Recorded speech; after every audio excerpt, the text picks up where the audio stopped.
A silent cowboy finds a young woman stranded in a blizzard, only to realize she's the long-lost heiress he once loved and thought gone forever. Before we dive in, hit that subscribe button and drop a comment. Where in the world are you watching from? The wind howled across the wide Wyoming plains, sweeping great drifts of snow across the narrow dirt road that snaked toward Jesse Callahan's ranch. The world had gone white, the horizon lost in a blur of swirling frost. Snow clung to the edges of his hat and coat as he trudged through the knee-deep powder, boots crunching with every step. Out here, silence wasn't just a backdrop, it was a presence. It pressed in around him, broken only by the creak of the barn door and the muffled snort of the horses sheltering inside. Jesse didn't mind the silence. It was simpler than conversation, more honest than most words people used. He liked the rhythm of ranch life, the early mornings, the steady work, the quiet evenings with nothing but the crackle of a fire and the distant howl of coyotes to keep him company. He'd built this life with calloused hands and stubborn grit, and though it was hard, it was his. But today the wind had teeth. The storm had blown in faster than expected, and the roads were already impassable. He'd spent the morning breaking ice from the water troughs, layering fresh hay, making sure the livestock were fed and sheltered. There was comfort in the routine until he saw the trail of tire tracks veering off the main road. They shouldn't have been there. No one should have been driving this way in weather like this. He followed the tracks on foot, every step slower than the last as the wind threatened to push him backward. Then, through the haze of snow, he saw it. A white SUV half buried in a ditch, its hazard lights blinking dimly through the storm. Steam curled up from the hood. One door hung slightly ajar. Jesse's breath caught. Someone was out there, alone. Without hesitation, he moved toward the vehicle, his hand resting instinctively on the handle of the old revolver at his hip, not out of fear, but habit. As he neared the driver's side, he spotted a figure slumped against the seat, wrapped in a thick coat, motionless. He opened the door. The cold hit him like a slap, and then he saw her face, pale, beautiful, familiar. Jesse Callahan didn't believe in ghosts, but in that moment, he wondered if he was staring at one. The snow hadn't let up all afternoon. Thick, heavy flakes fell from a sky the color of steel, piling onto already buried fence posts and turning the ranch road into a pale ribbon that twisted blindly through the hills. Jesse guided his truck slowly, one hand on the wheel, the other resting near the heater vent. The tires crunched over ice-packed ruts, and the windshield wipers thudded a weary rhythm as they battled the blizzard. He didn't normally leave the ranch in weather like this, but a section of the eastern fence had gone down in the wind, and the cattle wouldn't wait for blue skies. He'd patched it quickly, fingers stiff from cold, cursing the gusts that nearly knocked him off his feet more than once. Now, he just wanted to get home, back to the quiet warmth of the fire, maybe a mug of coffee if the power still held. Then something flickered through the white. A pulse of orange, far off and low to the ground. Jesse narrowed his eyes, slowing the truck even more. Another flicker. Hazard lights. He eased off the gas, letting the truck crawl forward until the shape of a vehicle emerged through the curtain of snow. A white SUV, its front end buried in the ditch like a wounded animal. Steam hissed from beneath the crumpled hood. He pulled over, shifting into park and grabbing his coat from the passenger seat. The storm tore at the door the second he opened it, cold air knifing across his face. He tucked his collar up and made his way toward the vehicle, boots crunching through snow already ankle-deep. Up close, the SUV looked expensive, sleek lines, glossy finish beneath the frost. Not the kind of car you saw much around here. California plates, no movement inside. Jesse tapped the driver's window. Nothing. He tried the handle, unlocked. The door creaked open, and the cold rushed in. A woman sat slumped in the seat, her hair a dark tangle, her coat dusted with snow. She looked up slowly, eyes glassy with exhaustion, lips pale. I think I'm lost," she whispered, her voice barely a thread. Jesse stared for half a second too long because he knew that voice, and he knew her. Her skin was ice cold beneath his calloused fingers. Jesse didn't wait for permission. There wasn't time for that. The storm was getting worse by the second, and the woman in the driver's seat was fading fast. Her head lolled to the side, eyes fluttering shut as a tremor ran through her frame. Shock. Hypothermia. Maybe worse. "Ma'am," he said, his voice steady, low. "You've got to stay with me, all right?" She murmured something, too soft to catch, then slumped forward. Jesse acted on instinct. He reached in, cradled the back of her neck with one hand, the crook of her knees with the other, and lifted her out of the seat. She was lighter than he expected, fragile in a way that made his jaw clench. The wind caught them as he turned, battering his coat and stinging his face. Snow whipped around them like a curtain drawn by an unseen hand. He carried her to his truck, shielding her body from the worst of the storm, and eased her gently onto the passenger seat. Her coat was soaked, the edges crusted with frost. He reached into the back for the thick wool blanket he kept for emergencies and wrapped it around her before slamming the door shut against the wind. Back behind the wheel, Jesse cranked the heat and glanced over at her. She was shivering violently now, a good sign, better than the stillness from moments before. Her lips were parted, her breath shallow but steady. He drove as fast as the conditions allowed, tires sliding on patches of ice, wipers fighting to keep the windshield clear. His mind spun faster than the snow swirling outside. He hadn't seen her in nearly a decade, not since the day she vanished from his life without a word. He'd buried that hurt deep, convinced himself she was gone for good. But now she was here, in his truck, in his life again. He looked over at her one more time. Savannah. He whispered her name like it might wake her, or maybe like he still didn't believe she was real. The storm raged outside, rattling the windows and howling through the eaves like a thing alive. But inside the old ranch house, everything was still. The fire in the stone hearth crackled steadily, casting a warm, flickering light that danced across rough-hewn walls and time-worn furniture. Jesse sat across from her, elbows on his knees, watching the woman wrapped in his thickest quilt as she sat curled in the armchair closest to the flames. She hadn't said much since they got in, not that he expected her to. She'd only mumbled a soft "thank you" when he helped her inside, and then she'd gone quiet, eyes locked on the fire like she was trying to remember who she was, or maybe trying to forget. Jesse didn't speak either. Words didn't come easy for him, not even on a good day, and especially not when his chest felt like someone had wedged a stone in it. She looked older now, more refined, more tired, but it was her. He was sure of it, Savannah Hale, the woman he once thought he'd spend his life with, the one who disappeared without a goodbye, leaving nothing behind but the hollow ache of not knowing why. He stood up, moved to the kitchen, and returned with a mug of coffee, black, strong, and hot. When he handed it to her, their fingers brushed. She looked up at him, startled, like she'd forgotten he was even there. For a beat too long, their eyes held. Then she looked away. "Thanks," she said softly, curling her hands around the mug like it might anchor her. He nodded and returned to his spot by the fire, leaning back in the creaky old rocker that had once been his father's.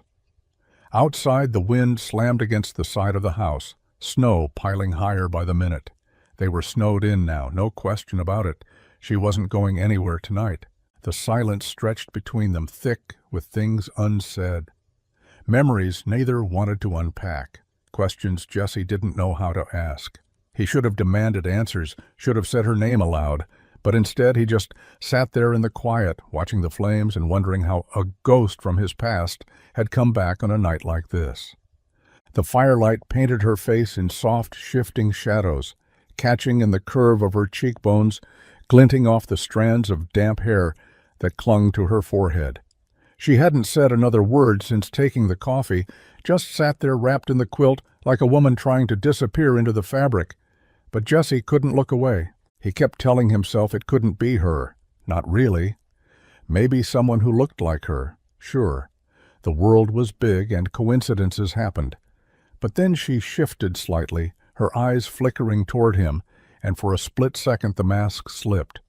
And there they were, the same eyes that used to laugh under summer stars, that used to meet his across the hayfield when she'd sneak onto the ranch just to sit with him in the truck bed and talk about anything but the future. Those eyes had haunted him, long after he'd stopped admitting it out loud. There was something inside them now, though, something new. Weariness, loss, maybe even guilt. He looked down, jaw tight. It had been almost 10 years. People changed. He'd changed. But her eyes? They hadn't. And that was what made it harder, not easier. She caught him staring. "What?"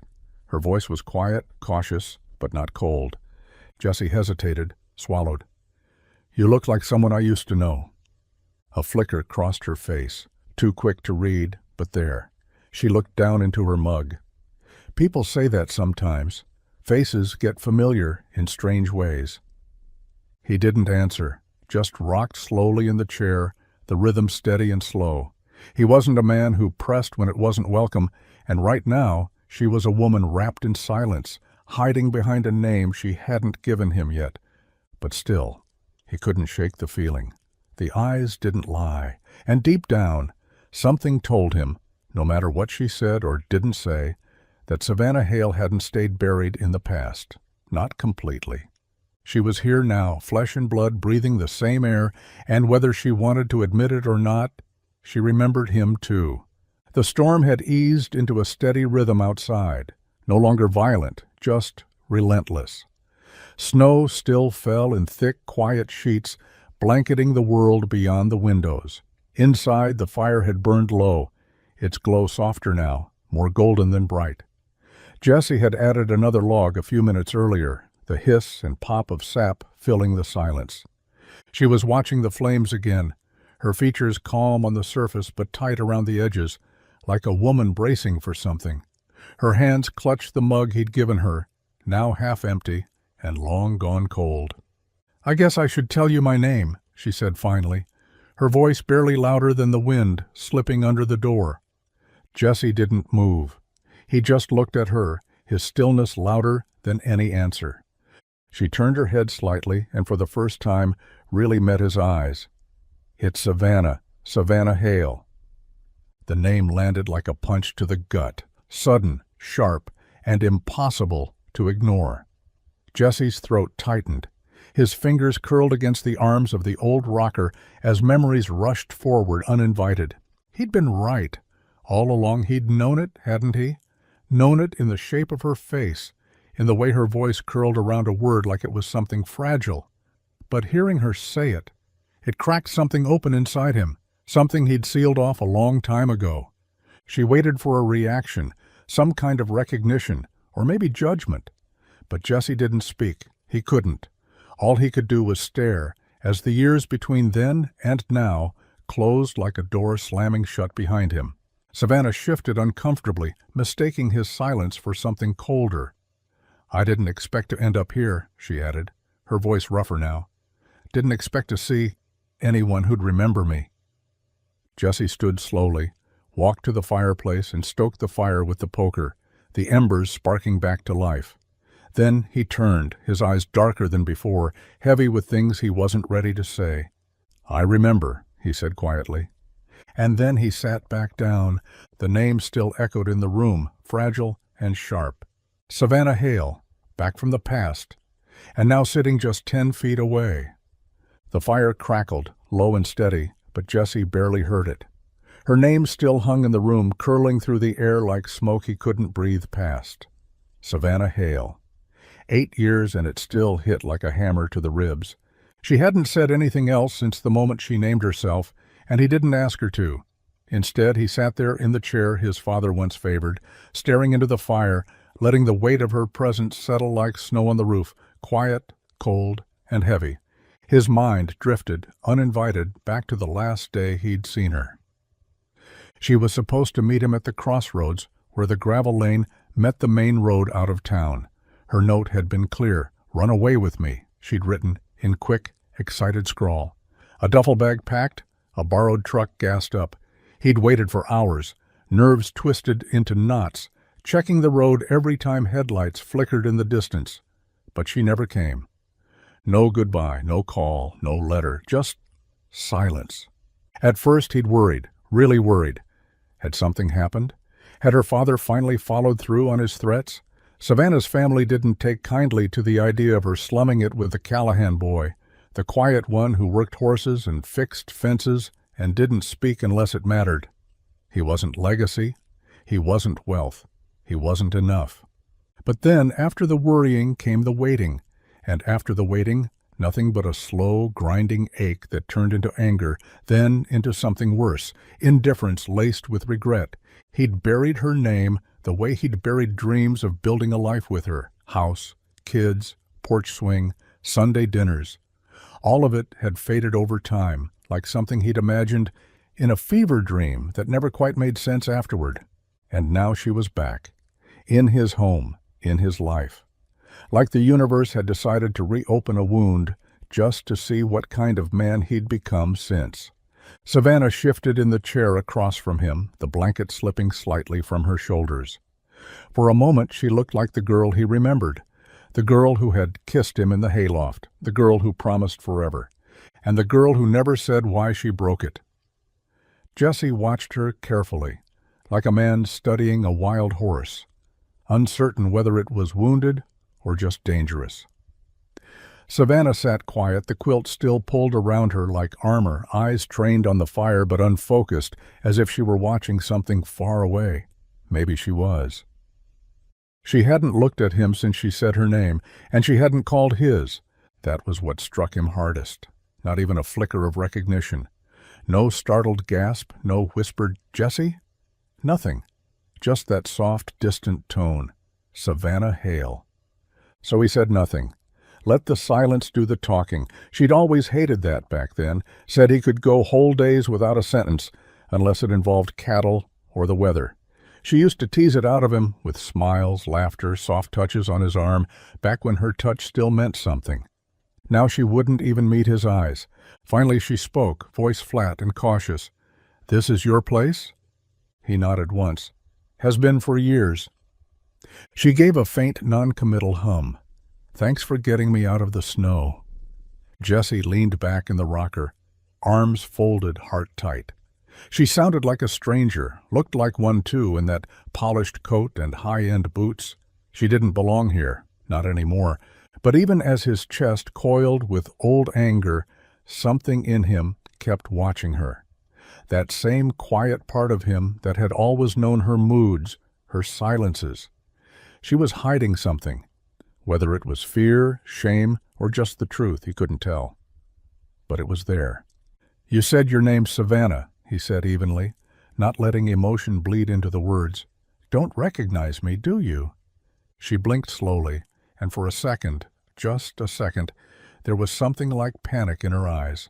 Then it was gone. I'm sorry, I hit my head in the crash," she said carefully. "Things are fuzzy.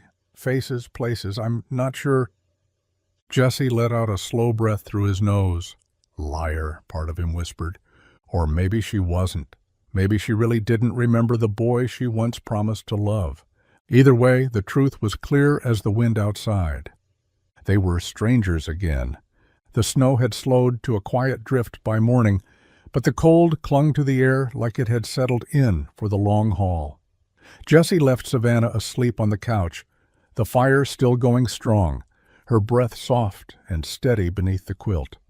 She hadn't said much more after that talk the night before, just claimed exhaustion and turned away. He hadn't pressed. He never did. The silence suited him fine, mostly. But now, alone in the back room he used as a workshop and storage space, Jesse found himself standing in front of an old dresser he hadn't touched in years. It was scarred from age and hard use, drawers sticking and handles loose. The third drawer from the top gave him the most trouble, just like always. He yanked it hard, and it finally gave, groaning in protest. Inside were the leftovers of a younger man's life. A beat-up ball cap, a frayed Letterman jacket from a school he barely remembered, a half-used notebook of sketches and engine diagrams, and tucked in the corner, almost buried beneath a yellowing bandana, was a small wooden box. Jessie stared at it for a long time before picking it up. The box creaked open like it had been waiting all these years. Inside, nestled in faded velvet, sat a ring. Simple, silver band. One small, square-cut diamond, nothing flashy, nothing extravagant. Just what he could afford after 2 summers of saving, working sunrise to sundown, and beside it, folded carefully, a photograph. It was them. He remembered the day.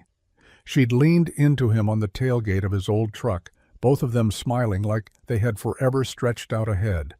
Her hair had caught the breeze, his arm wrapped snug around her shoulders, back when life was easier, or maybe just foolish enough to feel that way. Jessie swallowed hard, staring at the faces frozen in time. That ring had been meant for her. The night she never showed, it had been in his pocket. He never gave it to anyone else. He never could. And now she was here, sleeping in the next room, like the past had never finished what it started. The fire had burned low again by the time Savannah stirred. Morning light filtered through the frosted windows, casting pale gold across the wooden floorboards. Jessie was at the stove, quiet as always, brewing coffee with the same slow precision he did everything else. She watched him from the couch, the blanket still pulled around her, the heat from the fire doing little to thaw the storm in her chest. He moved like someone who didn't waste words, someone who'd built a life around silence. But there was something else, too, something she couldn't shake. The shape of his shoulders, the way his hand gripped the coffee mug, the look in his eyes when he caught her watching. It felt familiar. Too familiar. Savannah sat up, drawing the blanket tighter around herself. "I think I owe you an explanation," she said softly. Jessie didn't turn, just poured 2 cups, placed one on the coffee table in front of her, then sat down in the chair across the room, his own mug cupped between his hands. She stared into the coffee, struggling for words. "I don't remember much," she said at last. "The accident, I hit my head. The doctor said it's temporary, but it's like parts of my life are foggy. Faces, places, things I should know." He watched her without blinking, his silence sharp as a blade. "But you," she added, barely louder than a whisper, "you're different." A muscle ticked in Jessie's jaw. "I look at you and I don't know who you are," she admitted, her voice catching.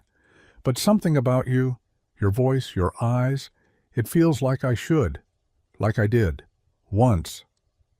Jessie didn't speak, but his gaze didn't soften either. She reached for the coffee, fingers trembling slightly. "I found your name on a piece of mail near the door this morning, Jessie Callahan." She looked up at him, eyes searching. "Does that mean something to me?" He set his mug down slowly. The sound echoed like thunder in the quiet room. "It used to," he said. "Used to mean everything." And just like that, her breath caught, because somewhere deep inside the fog of her broken memory, those words struck a chord that wouldn't stop ringing. The kettle hissed low on the stove, its whistle just beginning to rise, but Jessie didn't move. He stood by the counter, hands braced on either side of the sink, eyes fixed on the snow-dusted pasture beyond the window.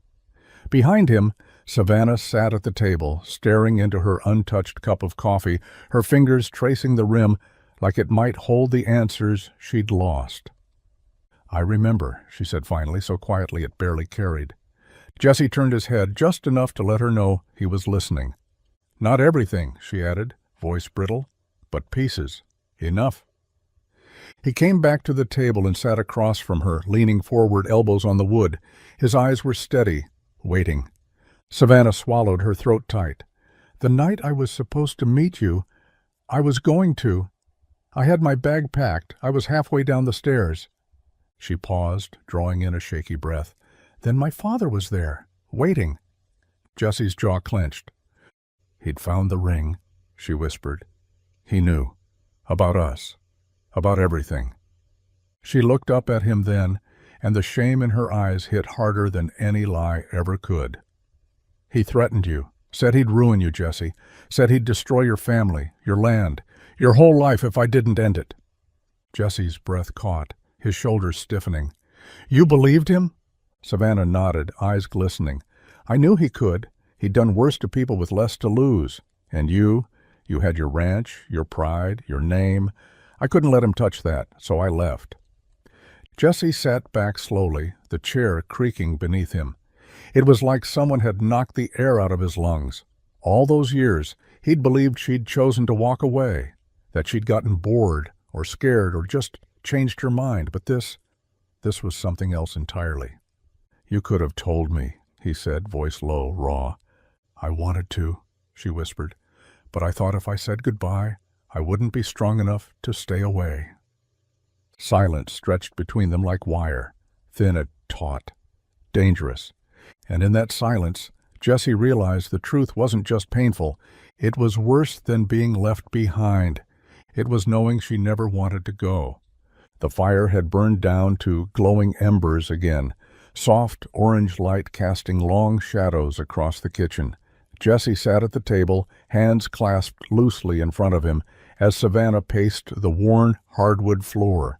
Her footsteps were slow, uncertain, like she was still figuring out how to speak the truth she'd kept buried even deeper than the rest. I didn't just leave because of my father's threats, she said at last, voice low. There's more. There's always been more. Jesse didn't flinch, didn't move, just waited. Savannah stopped near the window, arms wrapped around herself. After my father passed last year, I found out the full extent of what he left behind. Companies, properties, investments, and strings. Always strings. She turned to face him. I'm the sole heir to the Hale estate, everything he built. But he wrote in a condition, some final control from beyond the grave. Jesse raised an eyebrow, wary. What kind of condition? A faint, humorless laugh escaped her. I only inherit if I'm married by the end of this winter. Otherwise, everything goes to the board of directors, a group of men he trusted more than his own daughter. Jesse's brow furrowed, the pieces beginning to align. Savannah nodded as if reading his thoughts. That's why I was driving through Wyoming. I wasn't just running from the city. I was trying to disappear. I didn't want to marry someone just to meet a deadline. I didn't want the money on his terms. She stepped closer, voice softer now. I didn't even know I was near your ranch. I swear, Jesse, when the storm hit and the car went off the road, I thought maybe it was a sign. Maybe the past wasn't done with me yet. He studied her in the quiet, no flicker of greed in her voice, no calculation in her eyes, just tired truth. So you're here now, he said slowly, caught between your father's money and a future you don't want to buy. She nodded, eyes steady. I don't want the money, Jesse. I never did. I just didn't expect to find you again, not like this. The wind howled outside the window, but the silence between them felt louder and heavier. The storm didn't let up. By the second day, the snow had swallowed the world outside the ranch house. Drifts leaned against the porch like frozen waves. The road was long gone, and even the fence lines had vanished beneath the white. It was the kind of cold that crept in through cracks and settled in your bones. The generator hummed quietly, the fire burned steady, and inside the house, time moved slow. Savannah had taken to reading the old paperbacks stacked near the fireplace, Western novels Jesse's mother had once loved.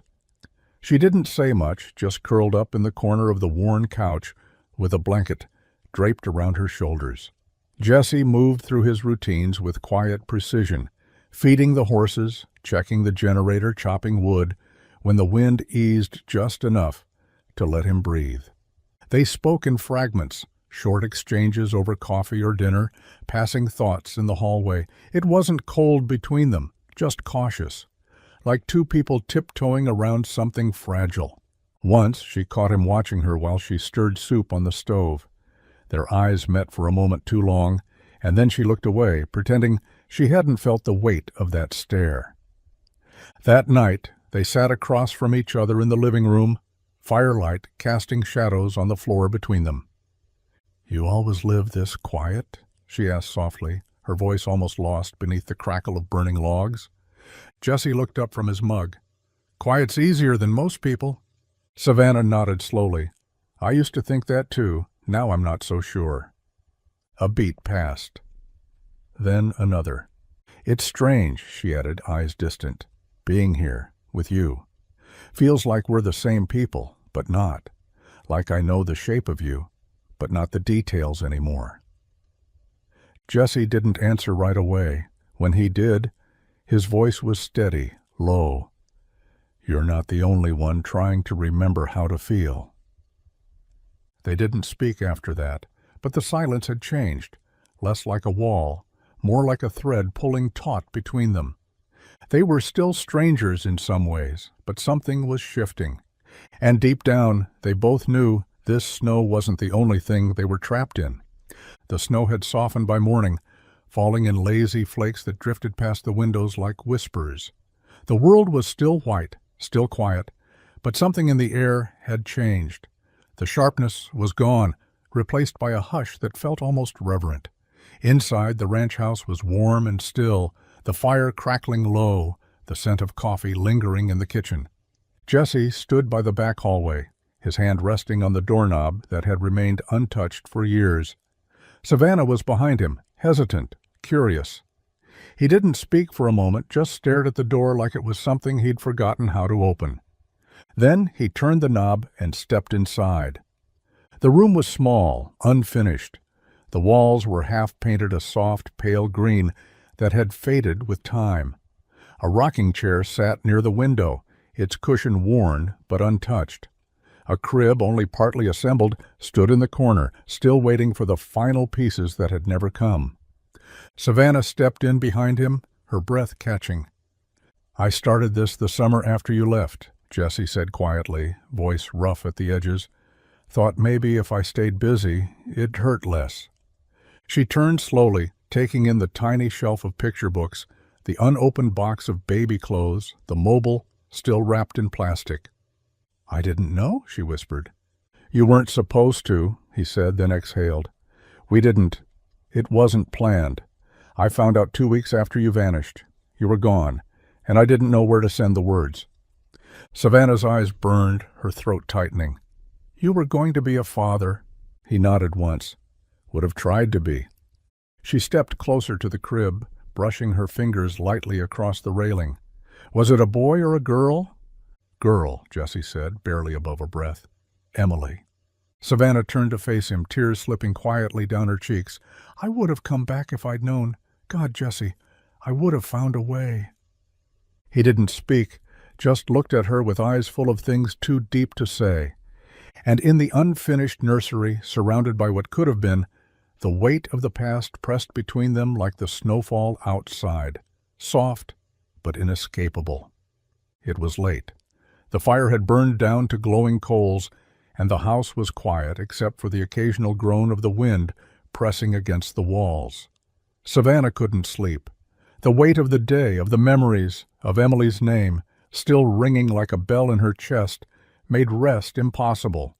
She found herself wandering, drawn down the hallway past the nursery, past the quiet rhythm of Jesse's deep sleep behind a closed door. At the far end of the hall, she stepped into what looked like a storage room, part office, part forgotten corner of a life lived mostly alone. The desk was sturdy, old, its surface scratched by years of work. On it sat a weathered box tucked between a coil of rope and a faded ranch calendar from 5 years ago. Something about it pulled her closer. She hesitated, then lifted the lid. Inside were envelopes, dozens of them. Some still sealed, others left open but never folded neatly. Each one had her name on it, written in Jesse's rough, blocky handwriting. No addresses, no stamps, just Savannah. She sank into the chair beside the desk, her hands trembling as she picked one up. June 3rd.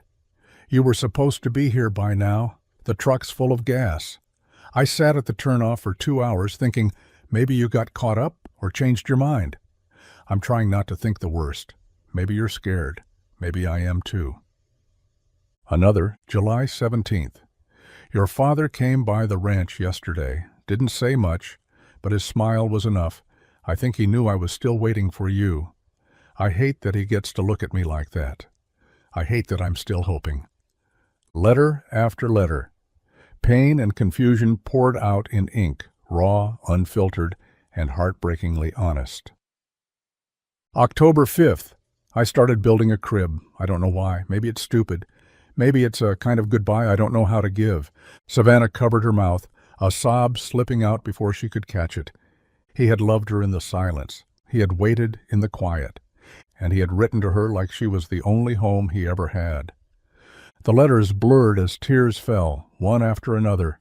She had broken something beautiful, and now, after everything, she didn't know if it could ever be whole again.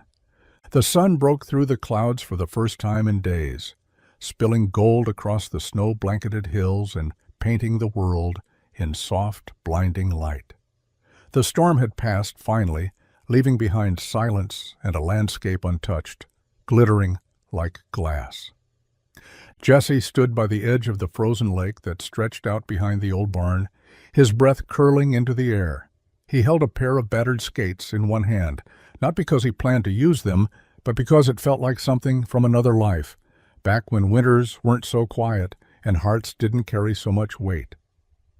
Behind him, Savannah appeared, wrapped in one of his old flannel coats, her boots crunching softly in the snow. "You used to bring me here," she said, stopping a few feet away. "I remember that, the lake, the way the trees looked like they were dipped in sugar." He gave a slow nod, eyes on the ice. "We used to race out there. You always cheated." She smiled faintly, stepping beside him. "You always let me." They stood in silence, watching the lake shimmer beneath the weak winter sun. Then Jesse reached into his coat pocket and held out one of the old skates. "Still got your size." Savannah blinked, startled, then looked at him with something soft and wary in her eyes. "You kept them?" "Couldn't bring myself to throw them out," he said simply. "Didn't know why. Maybe now I do." Moments later, they stepped out onto the ice, slow, careful movements, like they were learning something all over again. Savannah laughed once, lightly, as she caught herself from slipping, and Jesse instinctively reached out, steadying her with both hands. For a breathless second they stood close, faces inches apart. "I missed this," she said, voice barely audible. "Not just this place. You." Jesse's eyes met hers. "I tried not to." "But you did." He didn't answer. He didn't have to. His hands were still on her waist, steady, familiar. The wind was soft now, brushing past them like a memory. She leaned forward slightly, forehead resting against his. And in that quiet, frozen moment, something finally began to melt. The sound came just after midnight, a low, distant howl that carried through the stillness like a warning. Jesse sat up in bed before the echo had fully faded, instincts snapping into place before thought had time to form.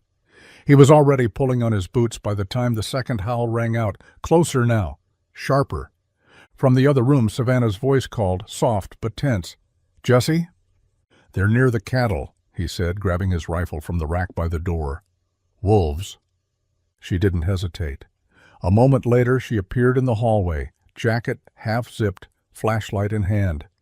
"I'm coming with you." Jesse gave her a look, half protest, half surprise, but then just nodded.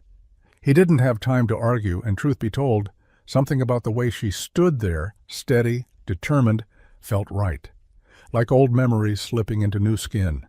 They moved quickly across the yard, boots crunching on hard-packed snow. The moon cast a pale silver over the pasture, enough light to see movement in the shadows near the fence line. The cattle were restless, their low, nervous sounds breaking the quiet like fragile glass. Then came another howl. Closer, too close. Jesse raised the rifle.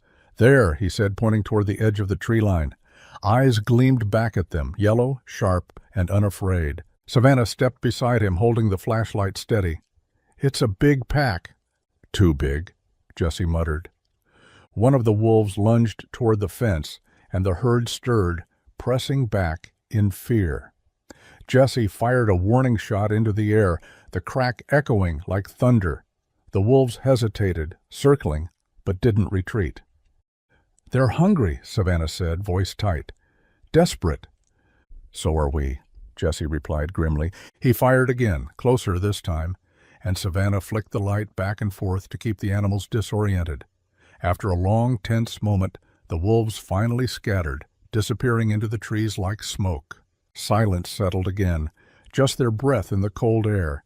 The cattle calmed slowly, still huddled together. Jesse lowered the rifle. "You did good."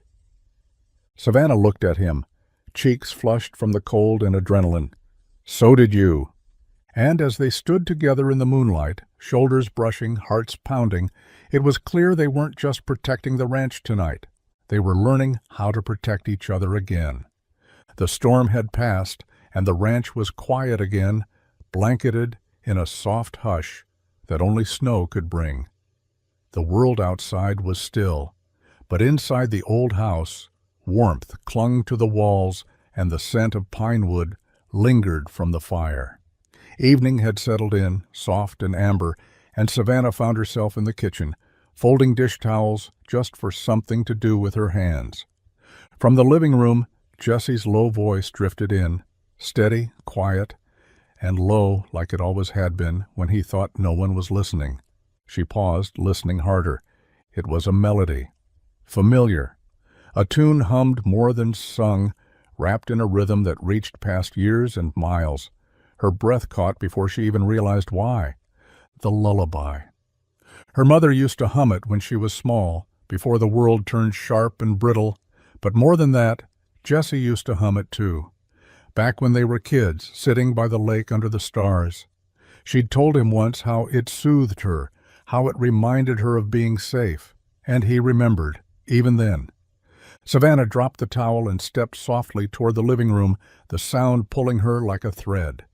Jesse was seated in the old rocker, boots crossed at the ankle, eyes half closed, unaware he was unraveling something in her. She stood in the doorway, silent, hand resting on the frame. And then, like a dam breaking, it hit her. The fairgrounds, his hand in hers during her mother's funeral, their first kiss by the hay bales, clumsy and perfect, the night they'd carved their initials into the barn door, the way he looked at her like she was something sacred. She remembered everything. Her breath hitched, and Jessie looked up, surprised by the sound, their eyes locked. "I remember," she whispered, voice shaking. "All of it. You, us."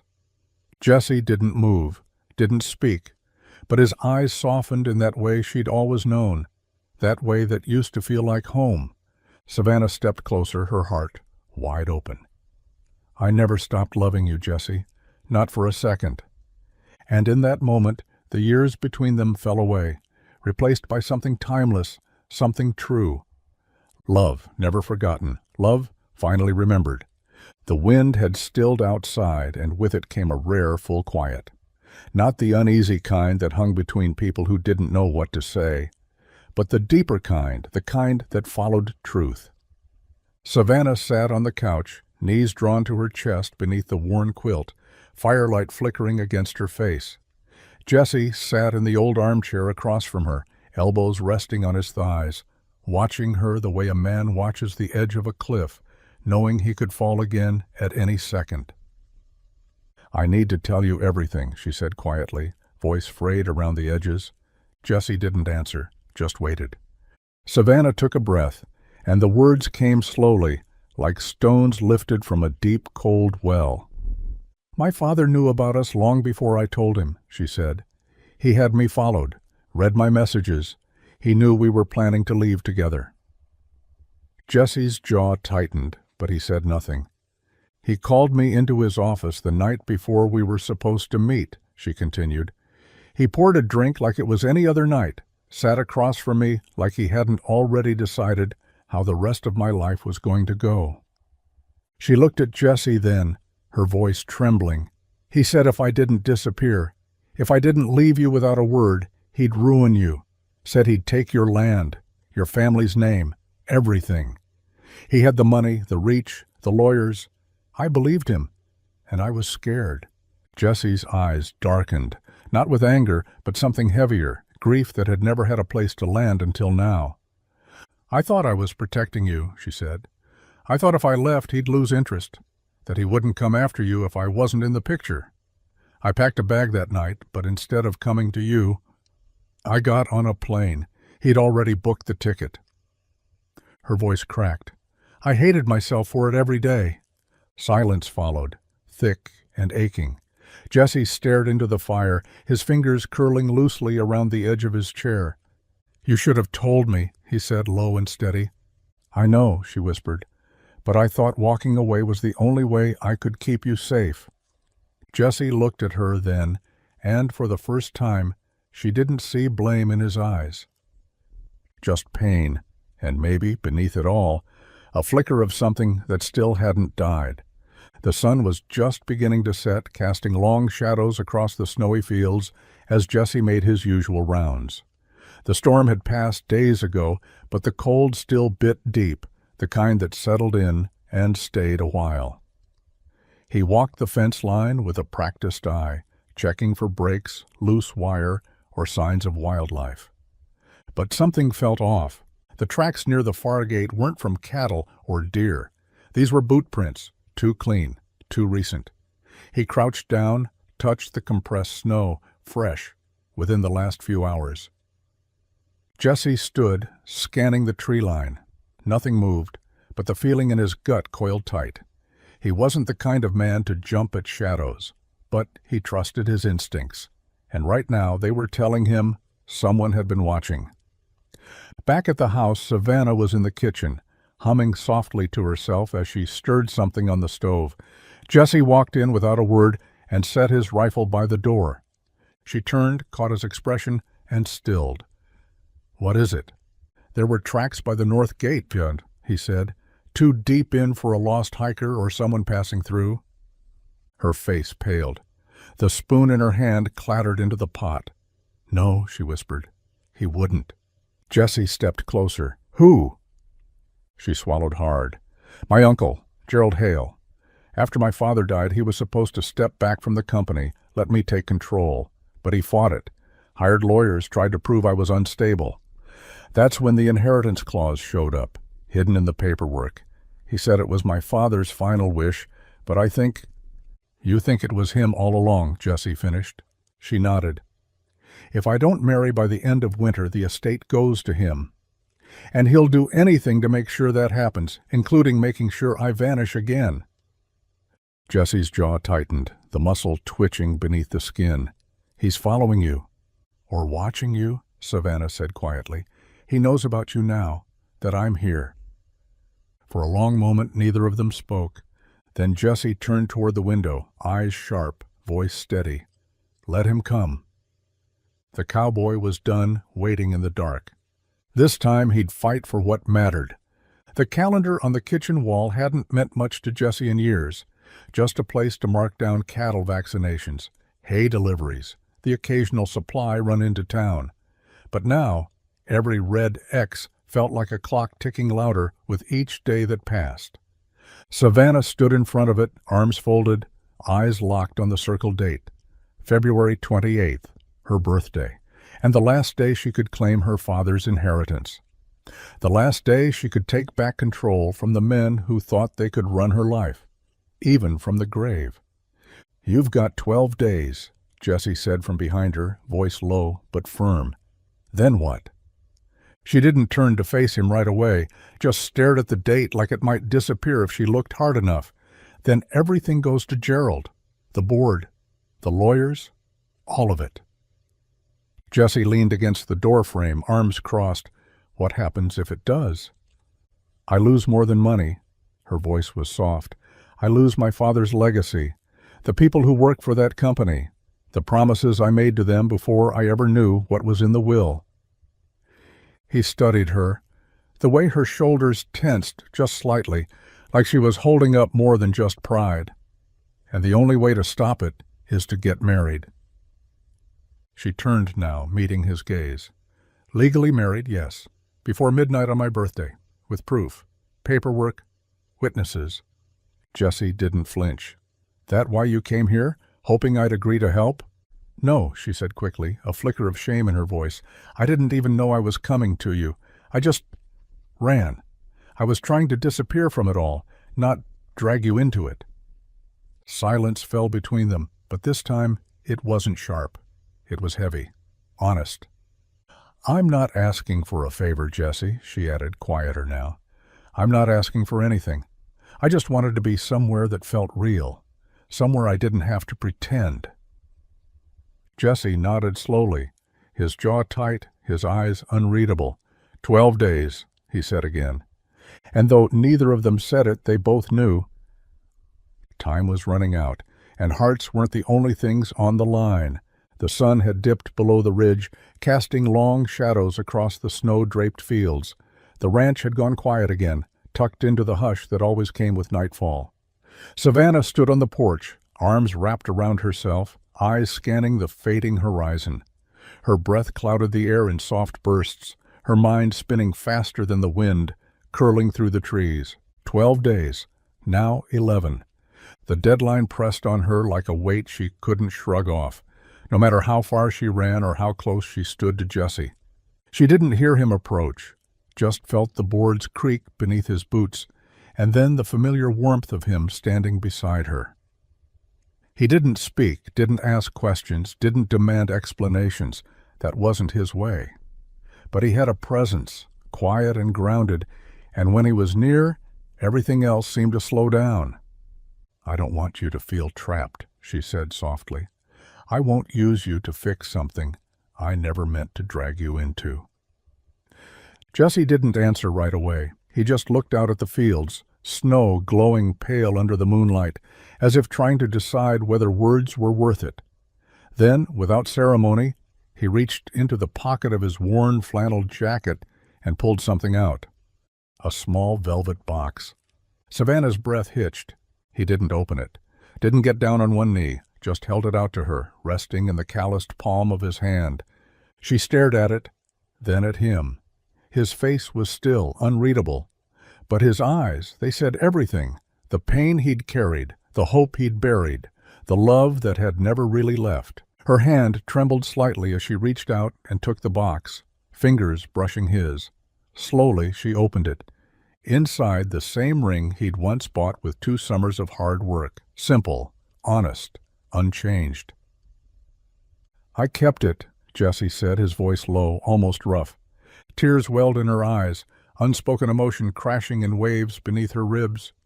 "You didn't have to," she whispered. "I know." And with that, no vows were exchanged, no promises spoken aloud. But in that moment, on a quiet porch beneath a cold Wyoming sky, it was a proposal just the same. Savannah stood at the window, suitcase by her side, coat already buttoned, her breath fogging the glass as she stared out into a world that had suddenly vanished again. The snow had started as a whisper, fine flurries drifting lazily across the fields. But within an hour, the wind had picked up, and now it screamed across the land like something wild and angry. Thick white sheets whipped through the air, blinding and heavy, devouring the road that led into town. Jesse stood behind her, jaw tight, radio crackling faint static in his hand. The voice on the other end had just confirmed what he already feared. "All routes closed past the valley," the deputy had said. "Visibility's shot. Power lines down. No one's getting through tonight." He clicked it off and set the radio down gently, like if he moved too fast it would make everything worse. Savannah turned, eyes wide with frustration and fear. "We were supposed to go today. The paperwork, the license, everything's ready. If we wait too long—" "I know," Jesse said quietly. She looked at him, eyes pleading. "We're running out of time." He crossed the room slowly, steady as ever, and reached out to take her cold hands in his. "We'll figure it out," he said. "We always do." She tried to believe that, but as the wind screamed louder and the snow fell faster, it was hard not to feel like the world was pushing back, like time itself was conspiring against them. Savannah dropped her forehead against his chest, breath shaking. What if this is it? What if this storm takes the chance away for good? Jesse's arms wrapped around her, grounding her like they always had. Then we wait it out.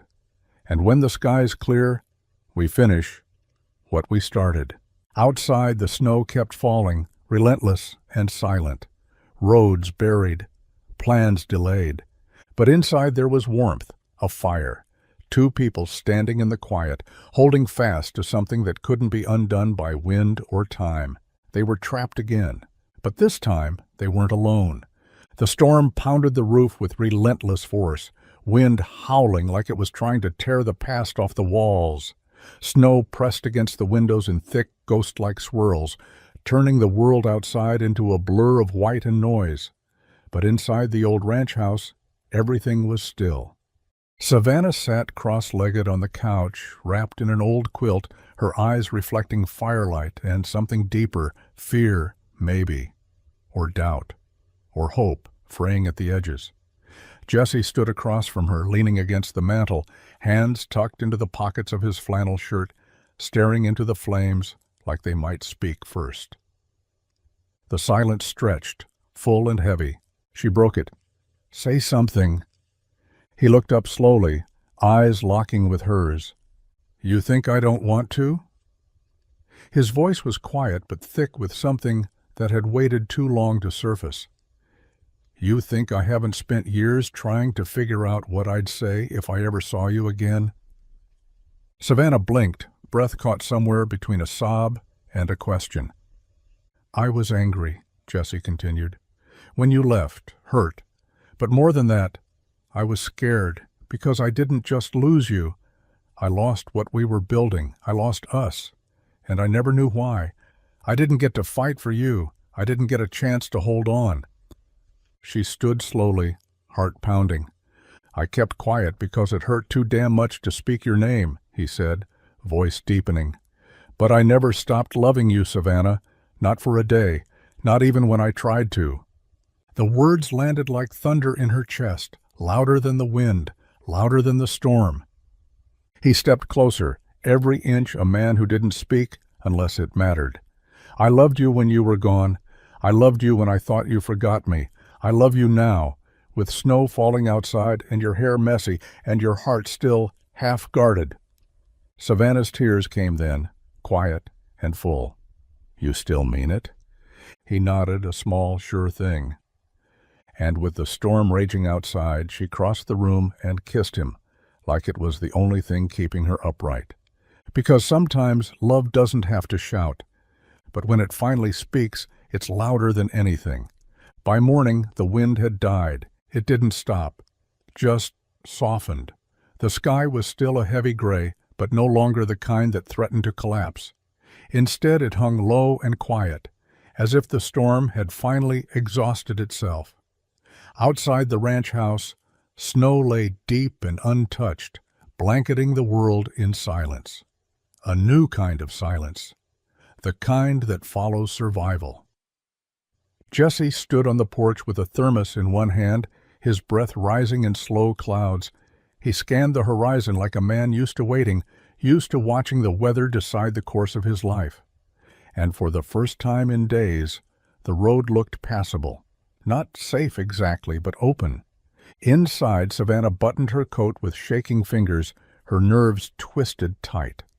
The ring Jesse had given her rested on her finger now, snug and warm despite the chill in the air. Not a proposal for the sake of saving her future, but a promise. One born of history and heartbreak, and something more stubborn than both. When Jesse stepped back through the door, their eyes met. "It's time," he said simply. The drive into town was slow, the truck rattling gently over packed snow and half-frozen slush. The world looked like a postcard, frosted trees, white hills rolling into the horizon, fences peeking through like ribs under a blanket. They didn't speak much on the way. They didn't have to. At the courthouse, the clerk looked up from her desk, eyebrows lifting as they approached, snow-dusted and wind-blown, and unmistakably together. "We called a few days ago," Savannah said, her voice steady. "Marriage license." The woman blinked, then smiled. "Cutting it close, huh? Today's the deadline." Jesse slid the documents across the counter. "We don't do things early out here," he said, voice calm as ever. Minutes later, with a witness from the county office and snow still clinging to their boots, they stood hand in hand before a tired but kind-eyed judge. And when he asked if Jesse Callahan took Savannah Hale to be his wife, Jesse didn't hesitate. "I already do," he said. No fanfare, no crowd, just truth spoken softly in a quiet town at the end of a long road. They made it, just in time. The town hall was nearly empty, just the faint echo of footsteps and the muffled hum of an old heater trying its best to chase the chill. Fluorescent lights buzzed overhead, casting a pale glow across worn tile floors and faded bulletin boards covered with flyers no one had taken down in years. It wasn't a place meant for fairy tales. But that didn't matter. For Jesse and Savannah, standing side by side in front of a plain wooden podium, this moment was more real than anything wrapped in lace or lit by chandeliers. No flowers, no music, just two people, a quiet promise, and a life they'd both thought lost. The county judge adjusted his glasses and smiled kindly. "You sure you two don't want to wait for something fancier?" Jesse looked at Savannah, her cheeks pink from the cold, her hand steady in his. "This is just right," he said. The judge nodded and began. The words were familiar, almost forgettable in their formality, but Jesse held on to every one of them. So did Savannah, because this wasn't about ceremony. It was about truth, about finding each other again after years apart, after silence, after storms. "Do you, Jesse Callahan, take Savannah Hale?" "I do," Jesse said, voice quiet but certain. "And do you, Savannah Hale, take Jesse Callahan?" "I always did," she whispered, smiling through the tears welling in her eyes. The judge chuckled gently, closed the book, and made it official with the scrape of his pen against the certificate. "Well then," he said, offering a handshake, "you're husband and wife. Congratulations." They signed their names, ink drying fast on the page that would change everything. The clerk in the corner snapped a quick photo for the file. It wasn't glamorous, it wasn't meant for show, but it was real. And when Jesse slipped the ring onto Savannah's finger once again, it felt less like an ending and more like a return, like finishing a sentence that had waited 8 years for its final word. They walked out into the snow together, unnoticed by the world, just as they wanted it. The letter arrived 2 days later, delivered by a courier in a black SUV that looked wildly out of place on the long dirt road to the ranch. Savannah stood on the porch, envelope in hand, the weight of it heavier than the paper inside could ever explain. Jesse leaned against a porch post, arms crossed, watching her, but not pressing. That was the thing about him. He always gave her space, even when the world didn't. She opened it slowly, fingers steady despite the ache in her chest. Inside, confirmation. Her inheritance, her control of the Hale estate, the board's reluctant acceptance of her position, a summary of assets, staggering numbers, property lists, power written in language only attorneys could twist. It was done. She had it. All of it. And yet, Savannah felt nothing but tired. She glanced up at Jesse, who stood quiet in the pale light of morning, snow melting in slow drops from the porch rail. His flannel sleeves were rolled to his elbows, dirt still under his nails from fixing the fence that morning. He hadn't changed, wouldn't change. And she realized that was the part of her life that mattered. Not what was in her name, but who stood by her side. "They gave it to me," she said, voice flat. Jesse didn't move. "You surprised?" "No." She folded the letter and looked out at the pasture. "But it doesn't mean what they think it does." He said nothing, waiting. She turned toward him, eyes clear now. "I'm not going back to that world, Jesse. Not the boardrooms, not the backstabbing, not the press releases. Let them have the title. I've already got what matters." His brow furrowed. "You sure?" Savannah walked up to him, sliding her hands into the space between his arms and his chest, grounding herself in the weight of him. "The empire means nothing without you. It never did. Jesse didn't smile, not fully, but his hand came up to brush her cheek, and his eyes softened in that quiet, soul-deep way of his. "You always were stubborn," he said. "So are you," she replied, leaning in. "That's why we work." And out on that porch, far from the world she'd inherited, Savannah Hale chose the only legacy she wanted to build, one where love was worth more than anything money could buy. The truck rumbled down the long dirt road, tires cutting twin tracks through the snow-packed earth. The ranch came into view just as the sun dipped low on the horizon, casting golden light across the fields and painting the white world in hues of amber and rose. Smoke curled lazily from the chimney, and the barn stood tall and steady, weathered by time but still proud, just like the man behind the wheel. Jessie glanced over at Savannah. She was quiet, eyes on the landscape like she was memorizing it all over again, but the way her hand rested in his, fingers laced tight, spoke louder than words ever could. They weren't driving back to where it all began, not exactly. They were driving forward to something new, something reclaimed. Home. He parked by the porch, killed the engine, and sat for a moment as the silence settled. No storm, no tension, just the hush of coming back to a place that had been waiting for them both. Savannah stepped out, her boots crunching softly on the snow, as she looked up at the ranch house. "It feels different," she said. Jessie came around to meet her, hat pulled low against the breeze. "'Cause you're seeing it through new eyes." She turned to him, smile tugging at her lips. "No, I think I'm seeing it through true eyes, for the first time in a long time." They climbed the porch steps together, side by side, not as strangers, not as shadows of what might have been, but as something stronger, weathered, tested, whole. Inside, the house smelled of cedar and coffee and warmth. The fire was already lit, casting golden light across the walls. Savannah slipped off her coat, hung it beside his, and looked around like she was settling into more than just a room. Jessie stood behind her, arms wrapping around her waist, his chin resting lightly on her shoulder. "You're home now," he murmured. She leaned into him. "We both are." Outside, the snow began to fall again, soft, light, no longer a storm, and this time they weren't waiting for the weather to clear. They were already where they belonged. The wind was calm that morning, the kind of quiet that made you pause before stepping outside, like the land itself was holding its breath. Jessie stood by the fence line with a hammer in one hand and a new cedar post balanced against his hip.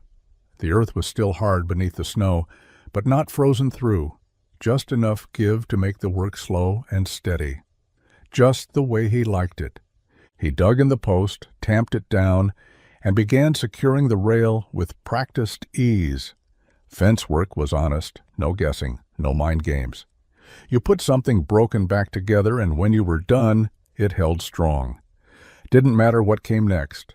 It just stood. Behind him, Savannah walked toward him across the pasture, wrapped in one of his flannel shirts, her boots crunching softly in the snow. She didn't say anything at first, just stood on the other side of the fence and watched him finish. "You're quiet this morning," she said eventually, her tone light but curious. He wiped his hands on his jeans, glanced up at her. "Thinking." She tilted her head. Dangerous habit. Jessie gave a faint smile. "Used to be." He leaned on the post, eyes scanning the horizon, the fields, the barn, the life he'd spent years building out of sweat and solitude. "I didn't realize how small I'd made my world until you showed up again." Savannah stepped closer. "And now?" He looked at her then, really looked, at the lines in her face softened by forgiveness, at the hope that lived quietly behind her eyes. "Now I'm wondering if I gave up on more than just you. I think I stopped believing things could be good again." She reached out, her hand slipping over his where it rested on the fence. "I didn't come back to be forgiven, Jessie. I came back to try, and if you're willing to try to, He didn't answer right away, but then, with a slow nod, he squeezed her hand. "I'm not just fixing fences anymore," he said. And in those quiet words, spoken in the middle of a Wyoming field with nothing but sky above and her beside him, Jesse Callahan let the past go, one post at a time. The room smelled faintly of cedar and old paint, a mix of memory and new beginnings. Sunlight filtered through the frosted window panes, dust motes spinning in the golden hush. Jesse stood by the crib, screwdriver in hand, sleeves rolled to his elbows. The half-assembled frame sat between them, still missing the final rail. Savannah knelt beside a box of tiny screws and instructions, her growing belly just beginning to curve beneath her flannel shirt. She caught him watching her and smiled. "Don't look at me like I'm fragile, Cowboy. I'm pregnant, not made of glass." Jesse smirked. "I wasn't. Just wondering how you're so calm with these instructions. They read like a puzzle with half the pieces missing." "Good thing I'm smarter than I look," she said, tossing him the next piece. "Now scoot. That one goes here." They worked together in a quiet rhythm, the way they always seemed to. No need for many words, just shared focus and something deeper unspoken between them. Outside, the wind whispered across the snowbanks, but inside the house there was only the soft sound of tools, light laughter, and the occasional clatter of a bolt rolling across the floor. Savannah stood when the frame finally came together.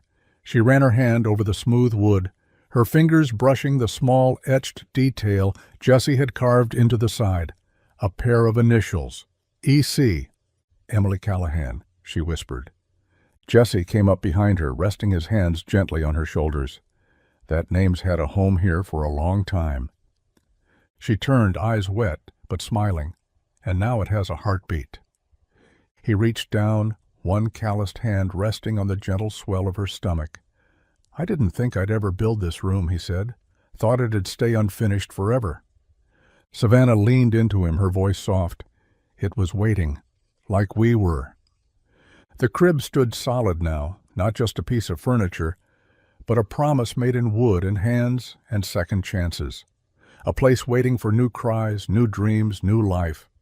And in that quiet little room at the end of the hall, Jesse and Savannah finished what they'd started years ago.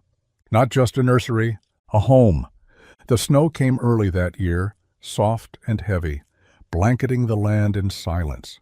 But unlike the winters before, where the wind had howled through empty halls and shadows stretched longer than they should, this one felt different. This one felt alive. Inside the ranch house, the fire was always burning, crackling warmth into the rooms that used to feel too big for one person. The scent of pine logs and coffee filled the air, and laughter, genuine, easy laughter, echoed off the wood-paneled walls like it belonged there. Jesse stood in the kitchen, brow furrowed in deep concentration, as he attempted pancakes for the third time that week.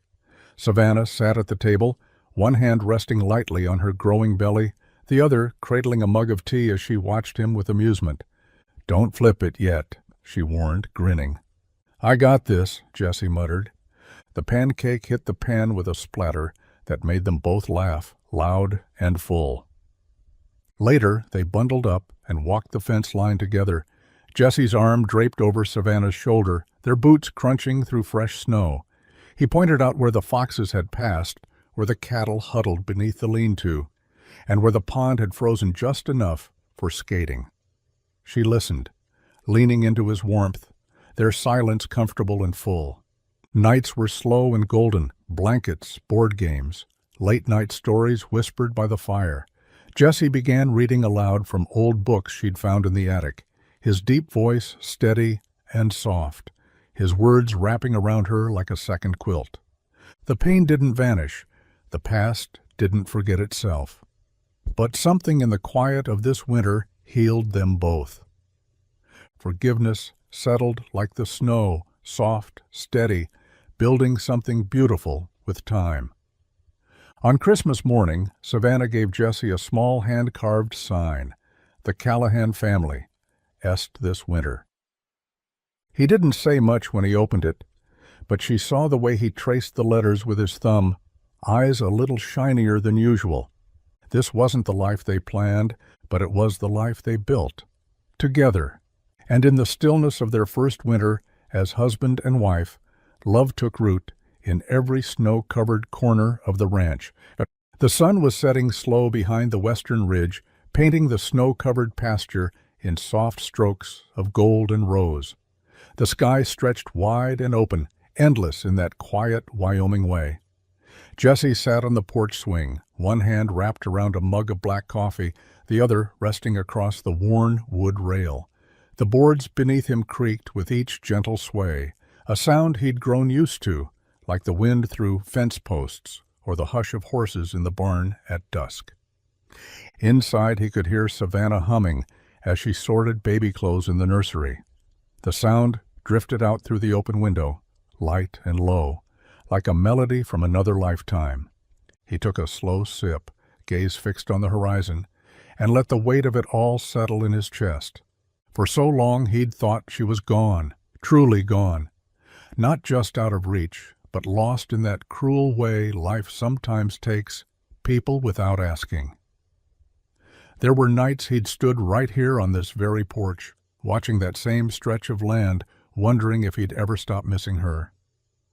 And now, she was home, not just in body, not just in name, but in heart, in presence. In every corner of this place, her laughter echoed, her hands had touched. She belonged here, like she always had, like maybe she always would have, if the world had been a little kinder. Jesse reached into his coat pocket and pulled out the old photograph he still carried, faded, creased at the edges. Him and Savannah, young and full of the kind of fire that thought love could outpace anything. He looked at it, then at the light spilling across the pasture. "Guess forever just got delayed a little," he murmured. Behind him the door creaked open. Savannah stepped out, wrapped in his flannel, her hands resting over the curve of her belly. She leaned against the rail beside him, eyes on the same sky. He looked at her, eyes soft. "You found your way back," he said. She smiled, slipping her fingers into his. "I never really left." And in that final hush of evening, with the snow quiet beneath their boots and love settling warm into their bones, Jesse Callahan understood something he never thought he would. Forever isn't always lost. Sometimes it just takes the long way home.